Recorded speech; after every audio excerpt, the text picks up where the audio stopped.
Now students इस question को देखिए, कह रहा है कि find the condition that zeros of the polynomial are reciprocal of each other. मतलब ऐसी कौन सी कंडीशन है, ऐसी कौन सी कंडीशन होनी चाहिए पॉलिनोमियल के साथ, या पॉलिनोमियल पे ऐसी कौन सी कंडीशन होनी चाहिए कि जीरोस रेसिप्रोकल हो जाए। मतलब सर देखिए उसने क्या बोला आपसे, zeros are reciprocal of each other. मतलब गिवन क्या है बच्चों, if zeros are alpha and beta, if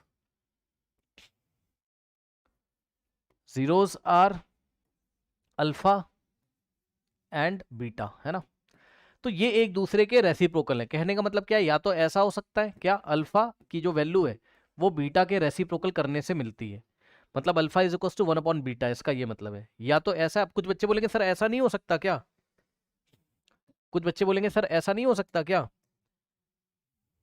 if alpha and beta are the zeros, तो कुछ बच्चे बोलेंगे सर ऐसा नहीं हो सकता क्या कि sir beta is equal to 1 upon alpha हो जाए। हाँ ऐसा भी हो सकता है, ठीक। बस जीरोस एक दूसरे के रेसिप्रोकल है, मतलब अल्फा या तो 1 अपॉन बीटा के इक्वल है, या तो बीटा 1 अपॉन अल्फा के इक्वल है। पहली बात, कुछ बच्चे बोलेंगे सर ऐसा नहीं हो सकता है क्या, कुछ बच्चे बोलेंगे सर ऐसा नहीं हो सकता है, जीरोस आर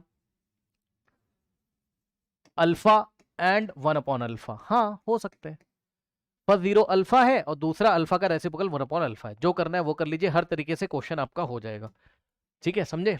जो करना है आप कर लो, मैं हर तरीके से करके दिखाता हूं। देखिए सबसे पहले आपने बोला कि जीरोस अल्फा एंड बीटा है, एंड गिवन क्या है आपको, given according to the question, A T Q का मतलब according to the question alpha is equal to 1 upon beta दिया हुआ है। अब पॉलिनोमियल क्या है, p of x is equals to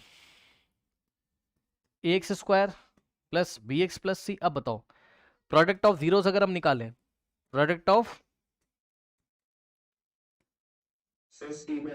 yes zeros निकालें तो क्या आ जाएगा, चेक कर लीजिए, सी बाय ए होता है प्रोडक्ट ऑफ जीरोस, है ना, constant term upon coefficient of x square, और प्रोडक्ट ऑफ जीरोस का मतलब अल्फा इंटू बीटा, तो alpha into beta is equal to c by ए।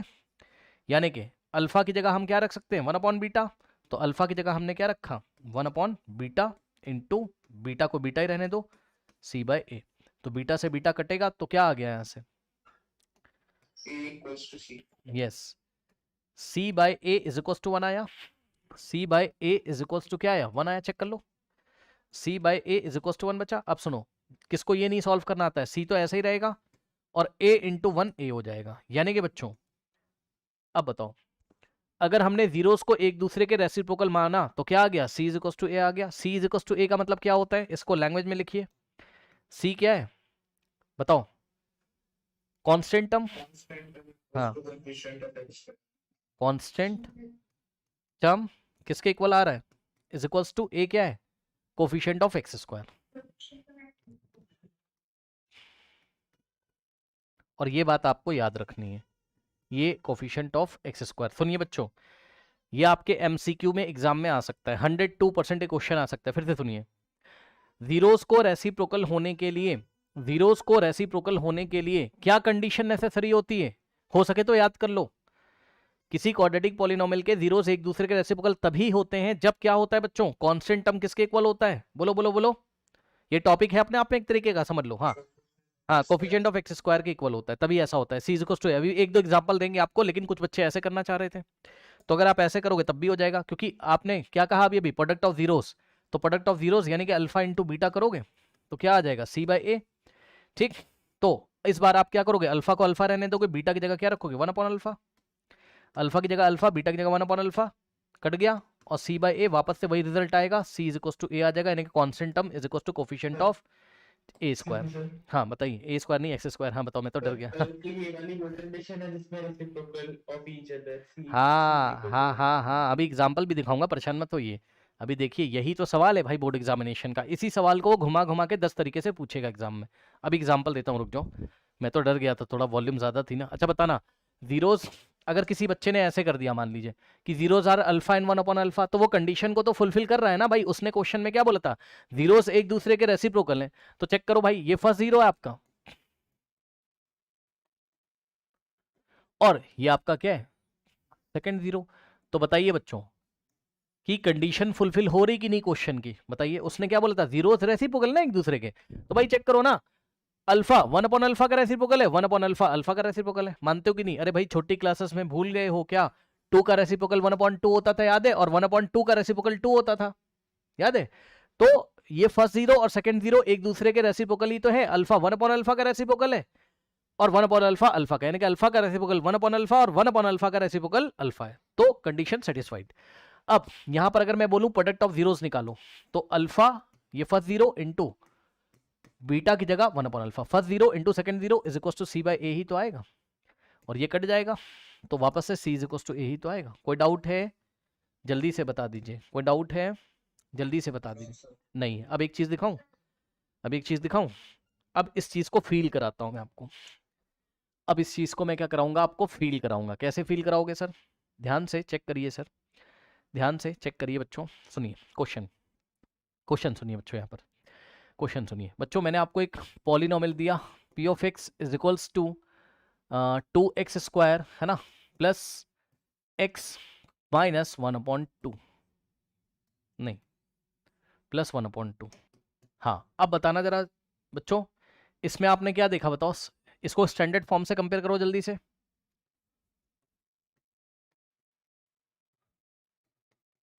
बोलो ए कितना है, 2, ठीक, और सी कितना है, 2, तो ए इज इक्वल टू कितना आ रहा है बताइए, सी आ रहा है, दोनों आपस में इक्वल हैं, बोलो। तो इसके जीरोस क्या होंगे, रेसिप्रोकल ऑफ ईच अदर, इसके जीरोस क्या होंगे, यस।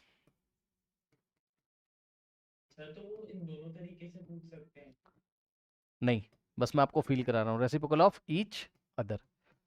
अब इसके जीरोस एक दूसरे के रेसिप्रोकल होंगे, ठीक। अब इसके जीरोस मैं आपको निकाल के दिखा देता हूँ, किससे, श्रीधराचार्य लॉ से जल्दी से निकाल के दिखा देता हूँ, क्योंकि स्प्लिटिंग द मिडिल टर्म में तो ये परेशान शायद करेगा, ठीक है। तो 2x square plus 8x plus 2, for zeros हम क्या करते थे, फॉर जीरोस हम क्या करते थे बताइए, हम इसको क्या करते थे, जीरो के इक्वल रखते थे, ठीक,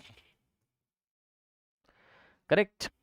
अब इसके जीरोस आपको निकालने हैं, ठीक, तो यहां से आप इसको स्टैंडर्ड फॉर्म से कंपेयर करो, x square plus b x plus c is equal to zero से, ठीक। तो यहां से x की वैल्यू जो आएंगी वही आपका क्या होगा, और x की वैल्यू आप निकाल लो अभी किससे, श्रीधराचार्य लॉ से, minus of b plus minus root over b square minus 4ac, ठीक, डिवाइडेड बाय 2a।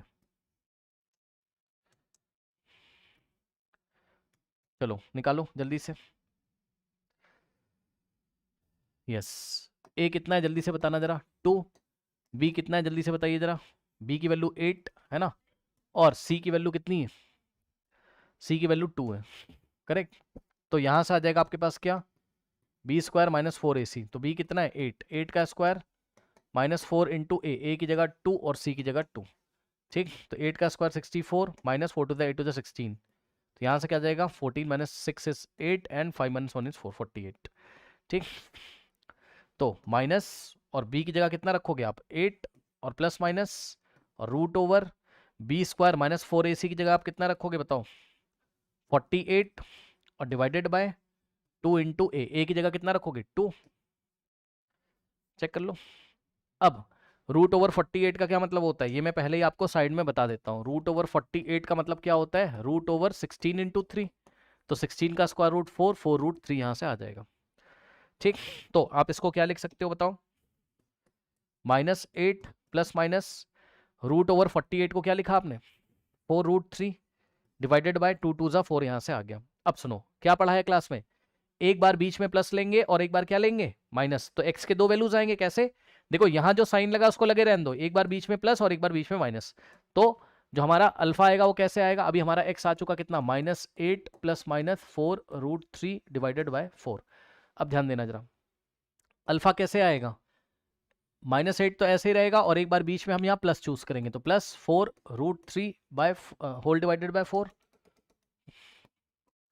और बीटा कैसे आएगा, ये माइनस 8 तो ऐसे ही रहेगा, एक बार बीच में प्लस लिया था अब इस बार माइनस लेंगे, तो माइनस लिया यहाँ और 4 रूट 3 डिवाइडेड बाय 4, ठीक।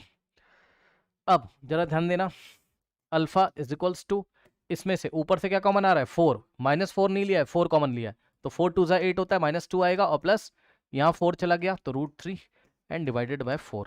यहाँ मत काट देना, पहले कॉमन लेना फिर कैंसिल करेंगे तो कैंसिल हो गया। तो यहाँ से अल्फा इज इक्वल्स टू क्या आ गया -2 प्लस √3। ठीक, ओके। नाउ अब यहाँ से बीटा निकाल लो, कितना आ जाएगा, बीटा इज इक्वल्स टू, ध्यान दे बच्चे, ऊपर से 4 कॉमन ले रहा हूँ, बस 4 कॉमन ले रहा हूँ, तो यहाँ -2 बचेगा, साइन वैसे ही रहेंगे क्योंकि माइनस कॉमन नहीं लिया, साइन वैसे रहेगा, 4 जा चुका तो √3। ठीक, तो जीरोस क्या क्या आ रहे हैं चेक कर लो, एक जीरो क्या आया, alpha is equal to -2 plus √3, और बीटा क्या आया आपके पास -2 माइनस √3। ठीक, अब ये नंबर और ये नंबर एक दूसरे के रेसिप्रोकल हैं, अगर आपको भरोसा नहीं तो मैं आपको दिखा सकता हूं, सुनो ध्यान से, ये वाला नंबर और ये वाला नंबर एक दूसरे के रेसिप्रोकल हैं, कैसे, सुनो ध्यान से, अगर -2 प्लस √3 का रेसिप्रोकल करोगे तो ये मिल जाएगा, और अगर -2 माइनस √3 का रेसिप्रोकल करोगे तो ये मिल जाएगा। अब मैं आपको चेक करवा देता हूँ, सिर्फ चेक करवाने के लिए मैं आपसे कह रहा था। सुनो, सबसे पहले मैं इसका रेसिप्रोकल करूंगा -2 प्लस √3 का, सो रेसिप्रोकल ऑफ -2 प्लस √3, तो इसका रेसिप्रोकल, रेसिप्रोकल क्या होता है बताओ, अभी ये नंबर लिखा है कैसा, -2 प्लस √3 ऐसा लिखा हुआ है, तो इसके नीचे कुछ नहीं तो 1 मानोगे। अब रेसिप्रोकल करो इसका, तो 1 अपॉन -2 प्लस √3 आ जाएगा। ठीक, अब इसको हम क्या लिखेंगे, 1 अपॉन √3 तो पॉजिटिव है पहले लिख दिया और -2 को ऐसे लिख दिया। अब बताओ ये आया रेसिप्रोकल, अब इसको रेशनलाइज कर लो,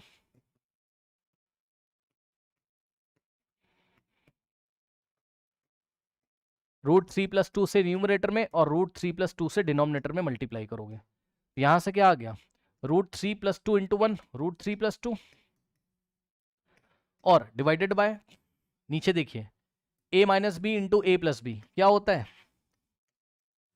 a का स्क्वायर माइनस बी का स्क्वायर, यहां से आया √3 प्लस 2 डिवाइडेड बाय √3 का स्क्वायर 3 -2 का square 4 is equals to √3 plus 2 divided by 3 -4 -1 होता है, और -1 का तो कोई मतलब है नहीं, माइनस को ऊपर भेजोगे तो -√3 प्लस 2 आया, और इसको -√3 और -2 आ गया। चेक कर लो, तो क्या पढ़ा है मैंने तुम्हें, मैंने यही तो बोला था अभी, क्या कि फर्स्ट जीरो ये रहा, और इसका रेसिप्रोकल करके क्या आएगा, ये आएगा, आया कि नहीं आया चेक कर लो, -√3 और -2, इसका रेसिप्रोकल किया तो क्या आया, -√3 -2 -√3 -2, समझे। तो फर्स्ट जीरो का रेसिप्रोकल करोगे तो सेकंड जीरो आएगा, नहीं कि फर्स्ट जीरो सेकंड जीरो का रेसिप्रोकल है और सेकंड फर्स्ट जीरो का रेसिप्रोकल है। कोई डाउट है, मैं नहीं करके चेक करा रहा हूं दूसरा, अगर आप इसका रेसिप्रोकल करोगे तो क्या आ जाएगा, ये आ जाएगा। बस मैंने ये बात क्यों बताई, मैंने इसलिए बताई क्योंकि हमने एक ऐसा पॉलिनोमियल यहां लिया था, ये अपने आप में एक टॉपिक होता है, एक ऐसा पॉलिनोमियल हमने यहां पर लिया है, ध्यान सुनो बच्चों, जिसका कांस्टेंट टर्म किसके इक्वल है, चेक कर लो, कोफिशिएंट ऑफ x² के। तो अगर आपका c is equal to a होता है, इस रिजल्ट को याद कर लीजिएगा, अगर c is equal to a होता है तो जो जीरोस आते हैं या रूट्स जो बोलना है बोल दीजिए, क्योंकि पॉलिनोमियल में जीरोस बोलेंगे, क्वाड्रेटिक इक्वेशन में रूट्स, तो रूट्स एक दूसरे के क्या होते हैं, बोलो बोलो बोलो, रूट्स एक दूसरे, हाँ रेसिप्रोकल होते हैं। ठीक है, हाँ यस बताइए सर, आपने ये जो ट्रांसपोज करके फिर ये जो -b प्लस 4 है, हाँ हाँ सर कहाँ गया ये ट्रांसपोज करके आएंगे। कहाँ से ये वाली वैल्यू, यस सर, ट्रांसपोज तो कुछ नहीं किया है, बस फॉर्मूला लगाया है, नहीं समझे, ये क्वाड्रेटिक इक्वेशन के लिए हम फॉर्मूला लगाते हैं, ये वाला एक्स, अभी चल के क्वाड्रेटिक इक्वेशन में पढ़ोगे, डायरेक्ट आपसे यहाँ से डायरेक्ट एक्स की दो वैल्यूज आती है, एक अल्फा होता है एक बीटा होता है, बस फॉर्मूला याद कर लीजिए, -b plus minus √/b² -4ac/2 है, ओके करेक्ट।